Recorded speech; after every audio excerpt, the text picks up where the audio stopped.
हाय, United इन weekly में आप सभी का स्वागत है। भारत के सर्वोच्च न्यायालय ने चुनावी बॉन्ड योजना को असंवैधानिक घोषित कर दिया है और यह भी कहा है कि यह योजना भारतीय संविधान के अनुच्छेद 19(1)(a) की निहित सूचना के अधिकार का उल्लंघन करती है। इसके अलावा भारतीय स्टेट बैंक से चुनावी बॉन्ड के तहत मिले पैसे की पूरी जानकारी चुनाव आयोग को देने को कहा गया है। चूंकि यह चुनावी बॉन्ड योजना 2018 में लागू की गई थी और आज 2024 है, तो क्या इन वर्षों में इकट्ठा किया गया राजनीतिक चंदा भी असंवैधानिक होगी? और इस तरह की असंवैधानिक करार की बात तब कही जा रही है जब पूरी दुनिया की व्यवस्था आधुनिकीकरण की ओर बढ़ रही है। तो ऐसे में हम उसके बाद इस बात की पूरी संभावना रहेगी कि आपका हर कार्य और आर्थिक नीति संबंधी निर्णय विफल हो जाएगी।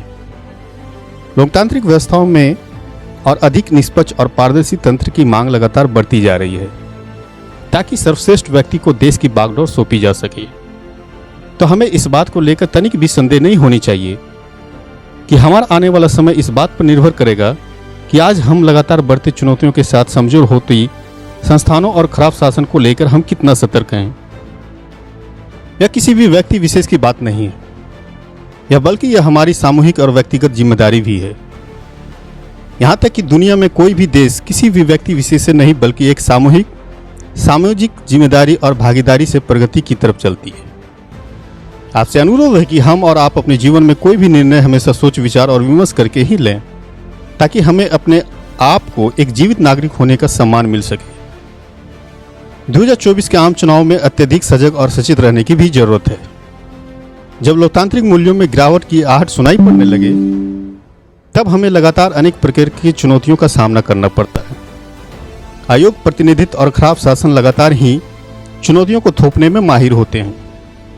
तो ऐसे में मानवाधिकारों, आर्थिक समता और मौलिक अधिकारों का सम्मान ना के बराबर रह जाता है और इसके कोई अनेक कारण भी हो सकते हैं।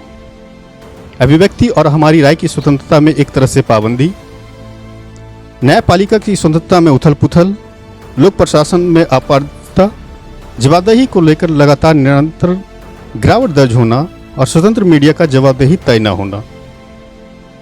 सबसे अमीर व्यवस्थाएं और उनसे जुड़े तमाम सारे लोग भी इन सभी चुनावी संकटों को बहुत ही चतुराई और अनैतिक तरीके से छिपाने की पूरी कोशिश कर रहे हैं।